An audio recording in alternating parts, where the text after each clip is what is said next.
World Financial Group offers entrepreneurs from all backgrounds the opportunity to start their own business on a level playing field. Dr. Yana Woodhouse, receiving the WCM Wall Street Pioneer Award by the United Black Wall Street of America, Inc., is one of those entrepreneurs. I see WFG and TFA as a place where African Americans with an entrepreneurial mindset can flourish. And the bonus, we help families and serve the communities across the country. To learn more about us, go to worldfinancialgroup.com. We are the sons and daughters of the soul. We are resilient and forever forward thinking. We ask for nothing else than the opportunity to live and to create the lives that we were meant to live. We want nothing but an equal chance at options and possibilities.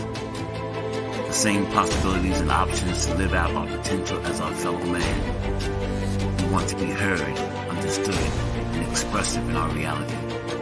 We are the future. We are the creative. We are here.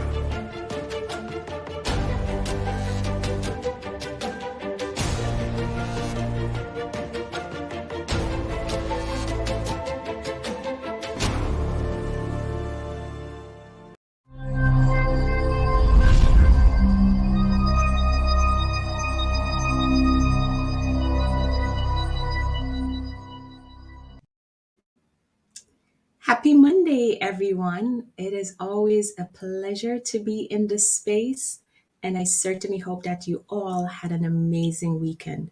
My weekend was just super, super interesting because it was really hot. It was sunny. I am such an island girl. I just thrive on the heat. But today, like always, welcome to the Bold Show with me, your host, Marie Dunn. And I am thrilled to be having this conversation tonight. It means so much to me because of what's actually going on within our environment. When you think about how folks just show up and you can't really tell what's going on with them. It's very, very difficult. It's not like when you have a physical ailment, you could literally say, okay, this person is really not feeling well. We're talking about the emotions. You can't tell when somebody is actually having a down day because of how they present themselves. It's really, really difficult. But before we get into that, just a friendly reminder that this show, it's all about talking about how we got from point A to point B. We all have a story, and there is so much power in our story, but we have to start owning that.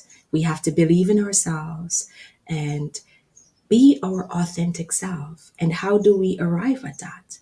Right? By really unpacking and tearing everything apart, getting to the core of who we are so that we could show up as our best self. The month of May is actually mental health awareness. And this started back in 1949 because, in America, they really wanted to highlight what's actually going on and to bring more awareness to mental health. This is something that's like actually plaguing us. Over 1 million Americans suffer from mental health issues on a yearly basis. But because of the stigma, because of that fear of being isolated, because of how we will be perceived, oftentimes folks are always afraid or feel intimidated. They really don't want to talk about that. So tonight, I am super elated and thankful to have a fellow social worker here with us tonight. I'm always butchering her name. So when we were backstage earlier, we basically came up with a shortened version. But I'm going to go really slowly to make sure I pronounce her name properly. So it's Noemi Baez. She is actually a licensed social worker. She obtained her master's degree from Fordham University back in 2015. She also has her undergraduate degree in forensics psychology from John Jay Community College. She has an extensive experience in the social service field, over 15 years. She has been working with various populations, from the homeless population, from divorce, domestic violence, my apologies, domestic violence, substance abuse, foster care, as well as family court. Mental health is there to her. And she has made this a point of view that this is a passion for her. And in the fall, NB will be enrolling in at yeshiva to obtain her degree, her doctorate as a social worker. This is a big deal. So tonight, I'm inviting you all to just sit back, relax, and share this live, because it's really important for folks to hear this valuable information that we will be talking about. And you know what? Everyone has mental health, just like we all have physical health. It's so important. So, NB, the future Dr. NB, I am gonna give you this opportunity to introduce yourself and welcome to the Bold Show. It's a pleasure to have you. Thank you so much, Marie. Yeah, I'd love to hear when other people introduce and say what I do. I know what I've done, and but to hear it from other voices is like, wow, I did that, and I'm here, um, and I didn't go through all of that just to be greedy with it. My reason to go through social work school and to work in with numerous populations is so that I can give the best that I can to everyone. I want to touch everyone in a way that will be memorable and helpful. So thank you for that, Marie. So yes, Noemi Baez. I came up with a creative way to say my name. I'm actually I say that I'm not an actress, but my name is like no Emmy awards. So unfortunately, I will never get an Emmy. But that's that's the best way to sort of pronounce my name. So I've been a social worker at heart for many, many, many years. But through my education, I've been, a social worker, officially since 2015. I love what I do. Um, just being able to talk to people and to help people and process things, that's my passion. Um, I went to social work school to save myself. I always say that social work school saved me. And I'll get into what that really means, and how how that makes sense to me, and to the populations that I work with. But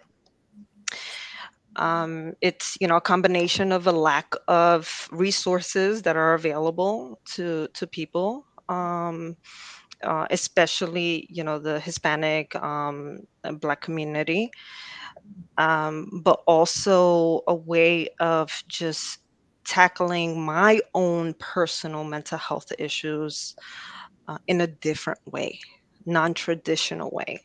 And that's how I decided to do that. And here I am today. Oh, well, thank you so much. I always say it's always good and well when you have the theory, when you go to college and you get this wonderful degree, right? But then when you can share your own lived experience, it makes a lot of difference, because you know this is who you are. You've Correct. gone through this and you're always able to overcome. And that's actually one of my core values. It's like you can overcome, Hmm. because like I said earlier, we all have mental health. We all experience those down days. But before we dive into this, so tonight's topic, it's actually, where does it end and can it end? It's weird, right? But I actually got this from the future Dr. Envy, right? Because I think it's like really so important. And I think it was just like really perfect for tonight's conversation, because we got to start somewhere. Mhm. And you are the only one that can put an end to this. You could put Correct. an end to those feelings of sadness. And while we're talking, I really want to stress and emphasize on, it's really okay. We have negative and we have positive emotions, right?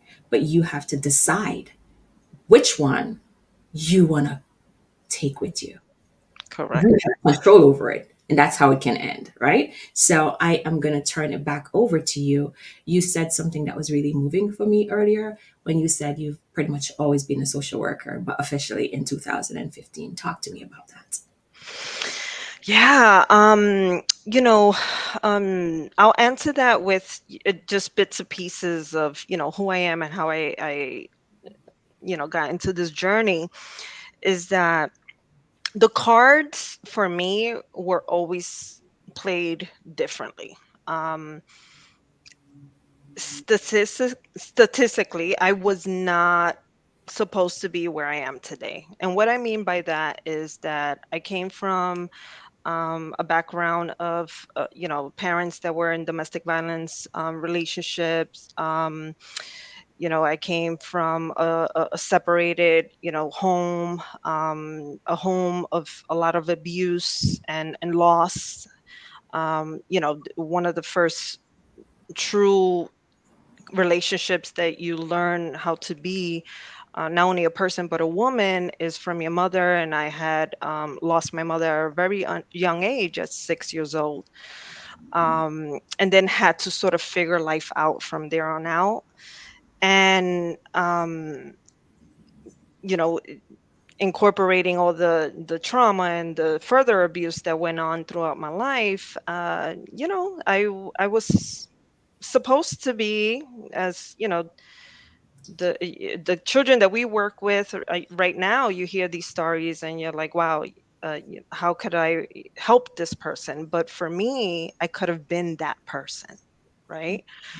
um so I ended up realizing from a very early age that I needed to help myself, because there weren't many people. I didn't have the support that I needed. I didn't have people in school. I didn't have, after school folks. I didn't have any of that. So I really had to figure out where do I make this change? How do I make this change? And the turning point for me was at 15. I was 15 years old. I was, like many 15-year-olds, trying to figure life out. Where am I going? What am I doing? I have, education. I have, all these other things that I'm managing and juggling. But this can't be life. That was exactly what I told myself. I said, Noemi, this can't be life. There has to be much more than what you're experiencing right now and what you have experienced already. I didn't know what the answer was, but that was the starting point for me. Um, things, continue to be terrible for for in my life for many, many years after that. Um, but that question alone and that statement, this cannot be life, pushed me to be and to search for what that answer was. And I, always been a very helpful person, understanding, a listener. Never really gave advice, because we want to make something very clear. Social work is not about giving advice. Social work is about just listening Yeah. and providing the person the tools that they need to move on, Yeah. you know, after you leave that person's life, right? So these are the tools I'm leaving you with. Um, so I've been doing that for many, many years. I did that for my friends. I did that for my siblings. I did that for other people that just came to me for advice. And after, into my 20s, I had realized that I could make a living off of this. And I was like, wow, wait, what? How is that possible, right? And think about that, what I just said there, right? I went back to school at 26 because I tried to go to college at 18. Didn't work out because obviously I was going for something else that wasn't my passion. So I left school. I went about my life. I had a child at 21. Still hadn't figured my life out, but was forced to at this point. And at 26, I said, let me go back to school. But didn't know that social work was a profession, right? I still didn't understand what that meant, but I started Yeah. doing that. Um, and it was just sort of that alone sort of started turning the wheels in my head. It's sort of like, why is this not more communicated to people? Why is this something that is so hidden? Why am I looking into mental health through education and not through a conversation, at school? Obviously in my high school years and with friends. Why is this so hidden? Why no one offered this to me in general after all of the things that I went through throughout my entire life? And the reason why is because of what you said, Marie, the stigma. Yeah. People are afraid to talk about mental health. People see mental health as a weakness, shame. And even after my degree, I did not feel comfortable talking about mental health until recently. So I'm not talking about, it's been years that I've been talking about this. No, I'm talking about recently. And that has to change. Um, I started off the show by saying it's about our feelings, it's about our emotions. Um, Last week, because I like to be so vulnerable, because I think that also helps to show that I'm human. Um, Last week, I had like a very challenging week. And there were days I wake up and I was asking myself, how am I going to get through this day? Mm, Because when you're dealing with chronic pain and it impacts the emotional state, right? So it's toying with that and like literally just wanting to stay in bed. mm, I didn't want to get out of bed. I just didn't want to be bothered. I was tired of feeling this pain. I was just tired of this pain interfering with my life because it's like a pause. And I've asked myself, when will this pause end? But then I have my 80-20 rule or my 20-80 rule where I'll cry for 20 seconds and mm, then I'll sit in my feelings for 80 seconds because I want to feel it. In the past, I'd be like, oh, I just shoved it under the rug and I didn't want to go there mhm, because I just don't want to deal with it. But I've realized that I have to put the brakes on. I have to stop and I have to go through that in order to get through it, right? mhm, Um, but it was hard for me. I didn't start looking into my own mental health until I think it was 5 years ago, like 2017, after trauma happened. Like an event happened in my life that literally changed my life, and I had those moments where I wasn't the same person. I didn't feel the same way. I was just not me.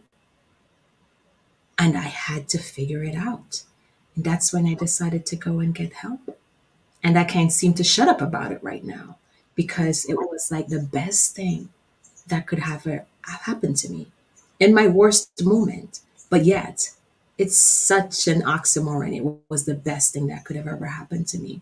And like you just said, NB, we don't talk about it Hmm. because of that fear. But I've also, found different ways, which we'll get into as we go into this conversation. But for anyone that's listening to this, I am really encouraging you and imploring you that it's really okay to not be okay. But what's Right. not okay is to sit with that and to stay in that space. So when you wake up in the morning, what do you look forward? Um, I look forward to a great day. Um, you know, from the moment you open your eyes, you don't realize that that is the moment you have to change the rest of the day, right? From the moment you open your eyes, if the first thought is, I don't want to get out of bed, that it's going to dictate how you're going to move from there on, right? And one thing that really helped me and changed me personally is something called cognitive behavioral therapy, so CBT. It's changing your mind, right? Because the way you think is the way you feel, the way that you behave. So as soon as I change that thought, not that that thought is something that you should be ashamed of. That's not worth saying today. Is that you're catching that thought and you're making it your business to change it to something positive. And what that positive thought could be simple as I am going to get out of this bed. That's it. You see, simple change. So you're not saying I'm having a good day today. That's not what you're, putting out there. You're just saying I'm getting out of bed. And once you get out of bed, then you slowly start to change the way that you think and feel and move. So that's something that I've used for many many years. It's helped. And I agree, Marie, like, okay, full transparency, like, again, I've spoken about how I've been a social worker at heart for many years, officially since 2015, and many, many years of experience working with different populations. I just started getting official mental health services for myself this year. Think about that. Yeah. I'm a 43-year-old woman with Wow. many, many years of unfortunate trauma. And I found the strength, right, to finally say, I can't continue to give myself to other people if I'm not giving something to myself, right? And yes, social work school helped, my experience in the field helped, but it wasn't the help that I needed. And now I go to my weekly sessions and I pour everything I have to pour out to this person. And I feel great about it. I feel proud. And again, I just started this year. Within this year, I was able to connect 3 family members to Mm. mental health services because not because I'm a social worker, because remember, these are family members. Obviously, I've known them for many, many years, but because I said, I am getting mental health services at this location. They said, give me the number. And all 3 of the family members are currently in therapy doing their thing. Wow. Isn't that something to celebrate? Yes. For many reasons, Yeah. right?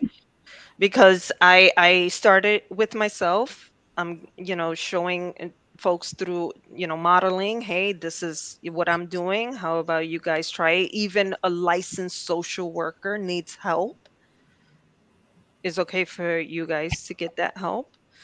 But also that there are a lot more resources out there for us, right? And one thing that this pandemic has taught us is that, the services that we do have in place has transitioned from 100% in person to virtual, right? So now, yes, maybe you don't want to leave your home. Maybe you are at a point where outside it causes you anxiety, depression, whatever the case is. You have these options now that allows you to tap into what you need on a virtual basis. So the options are a lot greater these days. So taking advantage of that is important. Thank you so much for your vulnerability. And our vulnerability, I always say, it is actually a strength. It's actually a strength when we could say, you know what, this is not working for me, or this is not healthy for me, or I'm simply not feeling okay. Hmm. Because if you can take accountability and acknowledge what it is that you're feeling, then you can do something about it. But if you're denying that, then there's nothing that you could do about it. So I had that like really wide smile on my face when you said, finally this year, you actually went into mental health services. Um, there is no time like the present. And Hmm. sometimes we like to be so hard on ourselves. And we go down that rabbit hole of saying, oh my God, why didn't I do this? Why now? But I believe timing is everything. Hmm. I believe you were actually ready and open to do this. Sometimes we are pressured into doing stuff that we don't necessarily want to do. And I believe, because I'm using I statements, because it took me a while to get into mental health services. It's been a few years, but it's like I had to be ready then, Hmm. because the fact that I went on my own without pressure and just figuring out and recognizing this is something I needed to do for myself, my approach was different. And I was like a sponge. I was ready to soak it all in, and then I squeezed it all back out, because that's just how I see myself. So, for anyone, again, that's listening, just know that there are supports out there. Because sometimes we feel so all alone, and Hmm. we feel like we are the only one going through this. I have this wide grin on my face on a regular basis. It's my permanent makeup. And sometimes you would never tell if I really decide to be vulnerable and tell you what's going on with me. You would not believe it.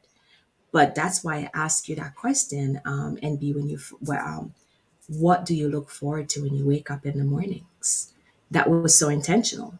because you have to wake up with the right attitude. If you don't have that right attitude, forget it. That's it. You may as well stay in bed, Hmm. because you're just going to walk around, spend your entire day being a grumpy old person. Right. Too often, I believe that we are so focused on what's not working that it distracts us from what's actually working. Like, hey, you woke up, you're able to stretch your arms, you're able to get out of the bed on your own. Some folks don't have that luxury. So why not be grateful and stay in a place called gratitude? That's what I love to call it, because Hmm. I believe when you are more thankful, I believe your blessings flow more. So thank you so much for doing this great work.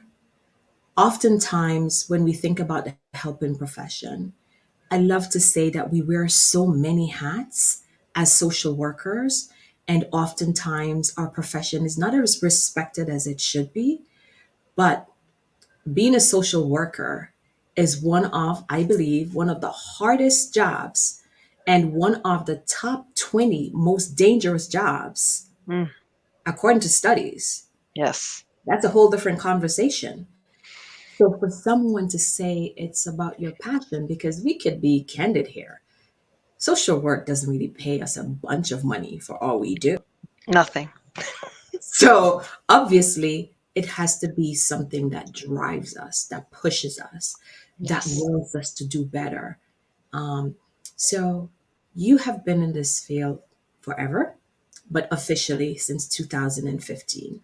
And you've been exposed to domestic violence, Mm-hmm. foster care, family court, substance abuse, mental Mm-hmm. health. This is a lot. How do It you is. take care of yourself? Because you're taking in all of this trauma. And, I'd also like you to talk about trauma and explain it and break it down for folks as well. Mm-hmm. But before you do that, how do you take care of you to be able to take care of others? I'm a very strong believer of non-traditional ways, right? Because let's be real, the traditional ways, and when I use the word traditional, I'm talking about, you go to your 45-minute session, weekly session, and you speak to a therapist and you talk about your issues and they offer feedback and all and so on. That's the traditional way, right? But there are so many non-traditional cultural ways that we take care of ourselves that our ancestors, right, and many many generations have been using to center themselves and to ground themselves and to be able to heal. And that's extremely important. And I've incorporated that into how I try, because I'm not 100% healed. There's many many many years and generations, and I'll talk about that um, in a little bit, but there's many years and generations of trauma Yeah. that I'm trying to heal from, that maybe in my lifetime it's not possible. um but I would say that the love of different, mostly Eastern traditions and methods to heal is something that I'm mostly connected to. And what I mean by that is you know chakras are very very important to me, and it's aligning your chakras. So you have your 7 chakras, and if they come a little bit off balance, then you feel off balance, right? So what, for folks that don't know about chakras, is that you do have your crown chakra, your throat chakra, your heart chakra. So there's, again, 7 chakras that are supposed to be straight down through your body, and you feed into these chakras, and you provide the energy that you need for this through different ways. Meditation. There are, crystals and stones that you can incorporate into, your meditation to get the energy that you need. But you also have, your diet. Mm. Diet is also very important, right? So I've been sort of tapping into all of that and really pulling from every, section that I can to make sure that it helps me in that sense. Um, but let's talk a little bit about this intergeneration trauma that exists. Wow. Um, One of the things that I suffer greatly from is anxiety. My anxiety, I have been able to manage it. But when a lot of things happen all at once, very difficult for me to manage. And I wanted to learn more. Reason why I, decided to move into a doctorate program, because I wanted to take it to a higher level of education and understanding. But I started doing my own research. And one of the things that I did was, for folks that are familiar with the ancestry thing, and the 23andMe, and some people are really into it, some people aren't. But to me, it was important. I needed to know where I came from, right? Because that was the first step to understanding why I am the way that I am and why do I feel the way that I feel. It's part of my healing. So I did the 23andMe and it came back, right? My dominant background is from, Spain, Africa, indigenous background. So those, and then, you sort of break it down a little bit further, but those are my three primary. And if you think about it, what is the history behind those three? Very traumatic, lot of trauma, Pain and suffering. pain, suffering. Yeah. So no wonder I'm an anxious mess, I like right? the way you put that. An anxious mess. Right. No wonder, Wow. right? So what do I do from here? Now knowing that, I have to do my research. I have to educate myself, and I have to do better for the next generations to come, right? I have my son here. He's already a 21-year-old man. Mm. He suffers from anxiety already, right? But that's fine. Yeah. Totally fine. Why? Because I didn't understand this until much later in my life. So now that I'm understanding it, I'm educating him so that he can make the changes that he needs to make for future generations. And I think that that's at least where we need to start. Yes, maybe we're not able to fully heal ourselves. Keyword fully. I'm not saying that we can't. We can, but probably not fully. But we could start doing something so that we can teach future generations to break these just Cycles. cycles. Thank you, Marie. The cycle of depression, anxiety, trauma, everything that contributes to this. Um, so I pride myself. I'm excited. I'm motivated.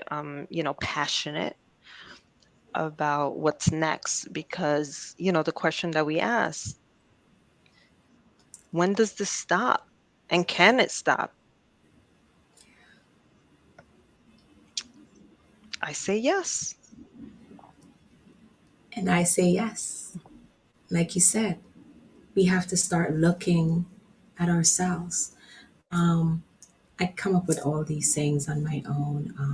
I call it the mirror exercise, where it's not about the physical. Like we could look in the mirror and we could see this, but it's about that emotional, naked self. Yes. Can we look at every part of who we are? The good parts, the not so good parts, the really bad parts, Hmm.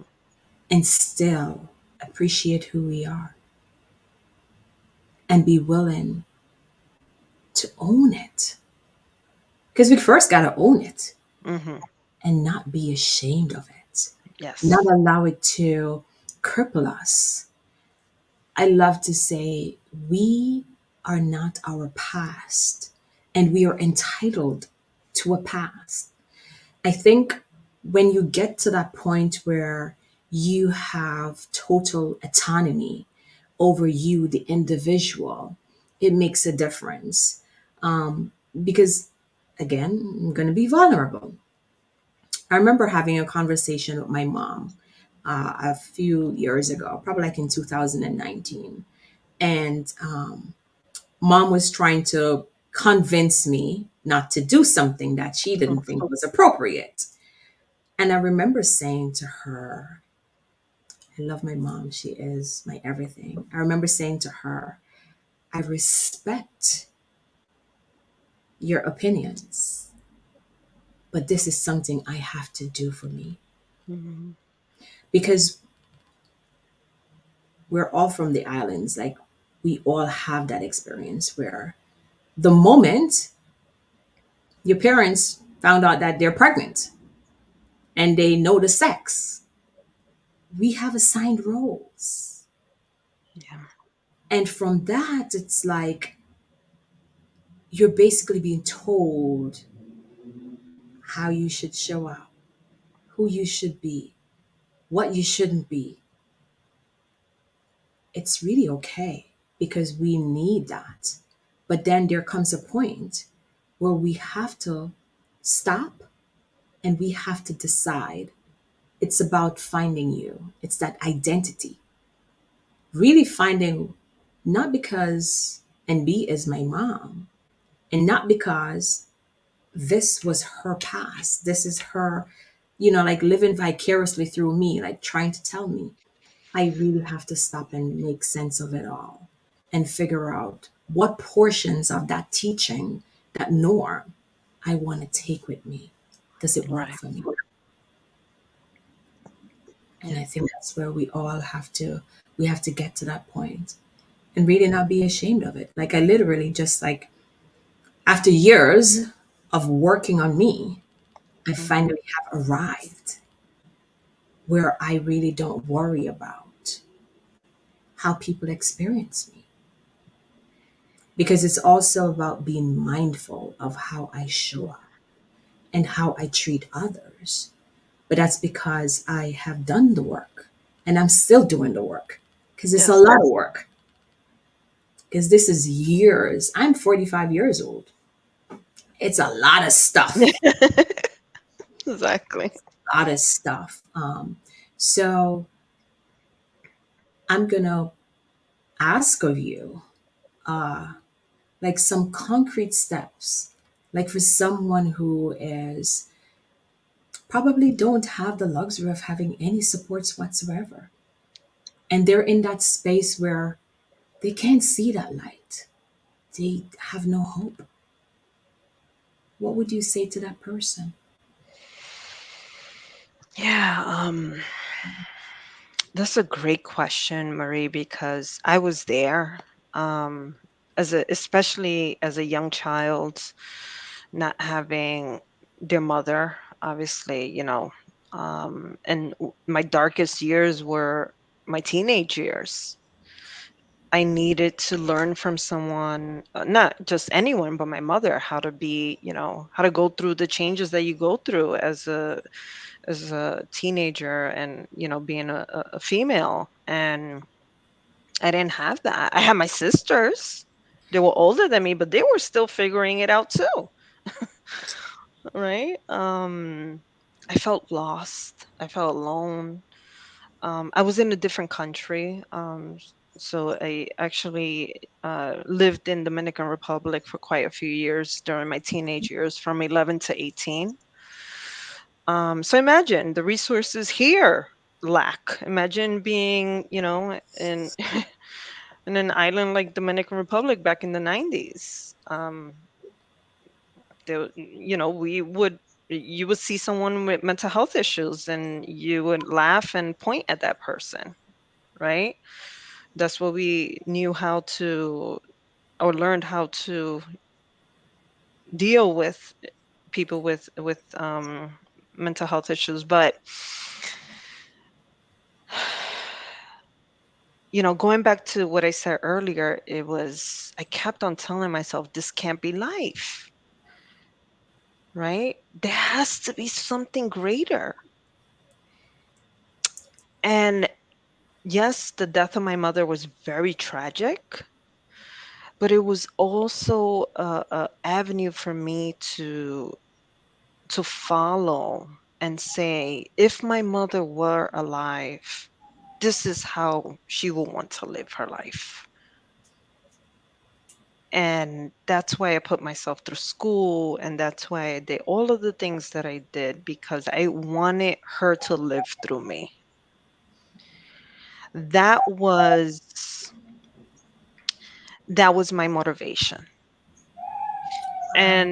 And sometimes, people don't have that motivation. They don't know where to look for that motivation. And that's also, it's not something to be ashamed of. But everybody has that little light, tiny dim, it's something in them. And if you could find that, get the help that you need to brighten that light. If you don't have that light, that's also okay.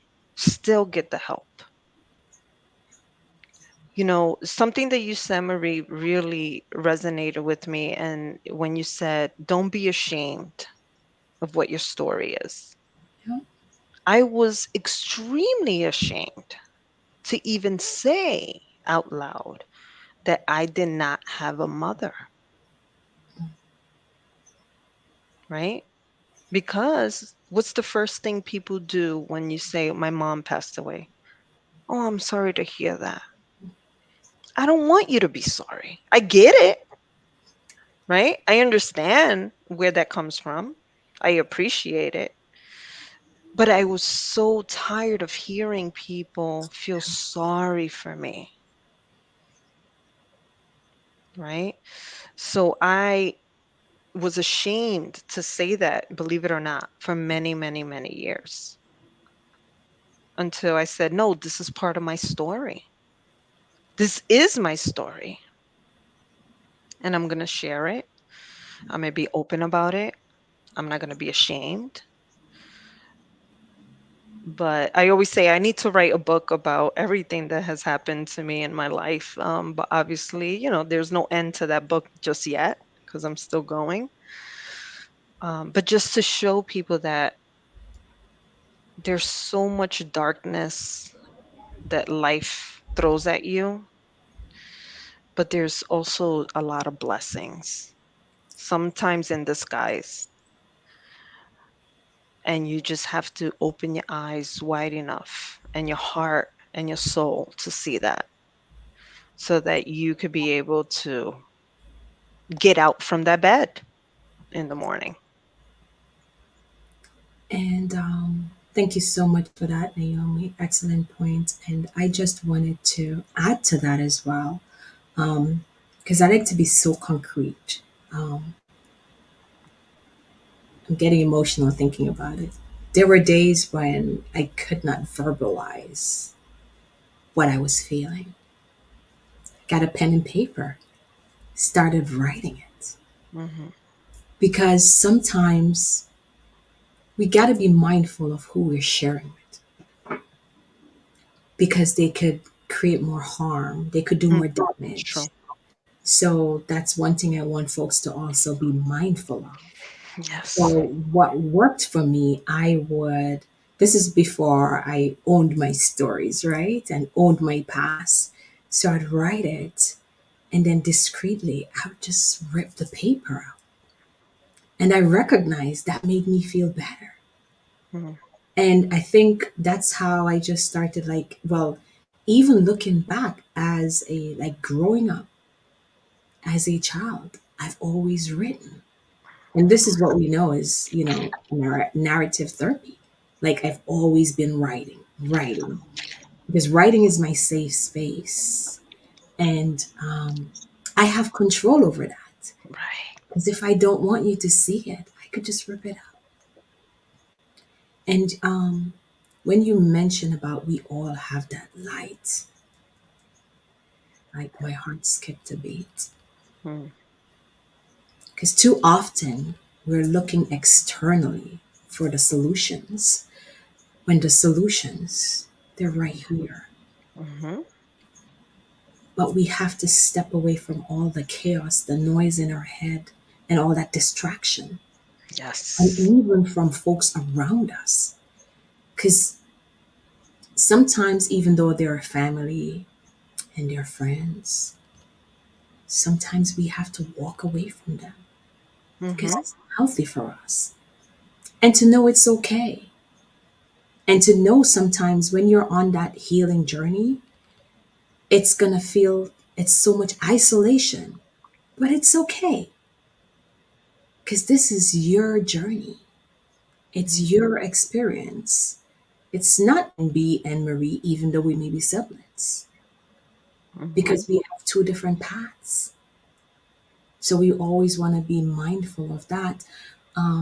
So I'm looking at time. I'm always checking time. Hmm. Before we, come to a close, you've been a social worker for years. You've been in this mental health field, and you're taking this to the next level. Hmm. And you talk about education and knowledge. Knowledge is power. For someone who is probably on the fence, trying to figure out what's next for me, what would you say to them? Um, you know, yes, I have education under my belt, but education is not for everybody. And and let me not even say it that way. The traditional way of educating yourself, right? Going to college, it's not for everybody. But there's certain things that are at your fingertips that you can access to help you. Um, I was reading and tapping into, and we're talking about the internet is right here.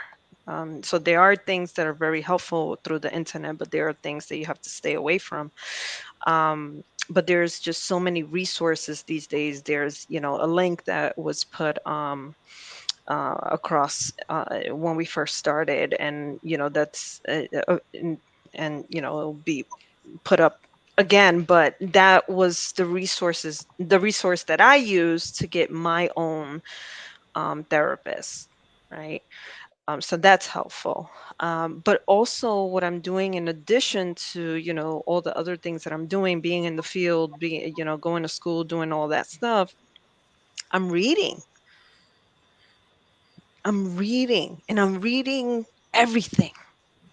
It's not about, oh, I just got to read this because it feels good and it sounds good. No, just read it all because you need to see and hear all the perspectives that are out there, and see what works for you, right? There's a current book that I'm reading right now, and I'll put it up so that folks could, see what it is. It's called My Grandmother's Hands. So this is, obviously having gone through all of it, I just got it a few days ago. But one thing that so far has stood out in this book for me is that, again, trauma is in your DNA. Yeah. It's there. But something else that is in our DNA is resiliency. Yes. We come, and when I say we, you know what I'm talking about.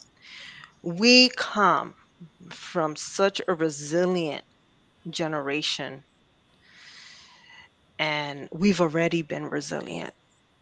We are here because today we're here because we're resilient, and that is your light.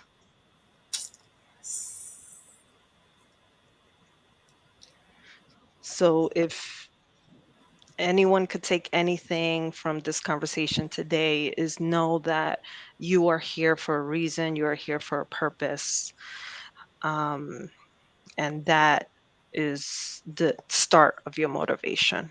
We got this. We've been doing this. Get the help that you need. Don't be ashamed. Don't let one bad experience, even when you do go get help, stop you. Because the first person that I did go up, I went to a professional for help. They said something that turned me off, and I didn't go back until today, until, January. That's what I mean by today. And I had sought help in 2007. And here we are, 2022, and I got, you know, I got the guts to go back. But you see how one bad thing took many, many years of work that I could have been doing for myself. Don't give up. Don't give up on yourself. You have a purpose in all this. Powerful, powerful, powerful. Um, find self, love self. Forgive that little girl or that little boy. Forgiveness is also important. Mhm. Forgiveness is important. But before we dive into this and before we wrap this up, I'm going to put you on the spot. Just shout out four concrete stuff, four things that folks can do if I'm feeling like it's just too much today and I just don't want to be bothered. What are four things, simple things, that we could possibly do? Breathe. Just breathe. Take deep breaths. Um, be okay with silence. It's okay. Silence is definitely a place of strength. So just to be in your thoughts for how long, if it makes you, feel that you're in control and that you have, something to look forward to, just sit in that silence. One thing that helped me and still to this day, watch something that makes you laugh. Anything, whether it's comedy special, whether it's a movie, it's anything, or it's a friend that makes you laugh. Anything. I'm a huge, huge believer that, the cliche that, laughter is, Good it's a way medicine to for some. heal. Yeah. Yeah. And the last thing I will say is, and this is going to be general, but it'll make sense to folks because they are, believe it or not, an owner of what they bring into their lives. Take care of yourself. Take care of yourself. Whatever that means. Just take care of yourself. Go for a walk, listen to good music. You know, right now again talking about, how the internet is just there for beneficial reasons. Listen to something that's relaxing. Um, and try, I know you said four things, but one last thing in connection to, laughing is try to have a good belly laugh at least once a week. Just laugh, whether it's watching TikTok videos or whatever it is. Just get your body comfortable with what joy feels like. Our our people, our ancestors lived in joy and happiness before the trauma started. Let's try to retrain ourselves to feel what that felt like for them. We were happy people, and we could be moving forward. Future Dr. NB, was a pleasure to have you in this space. Our conversation was so relaxed, so calming. We were leaning into each other. I truly appreciated that. And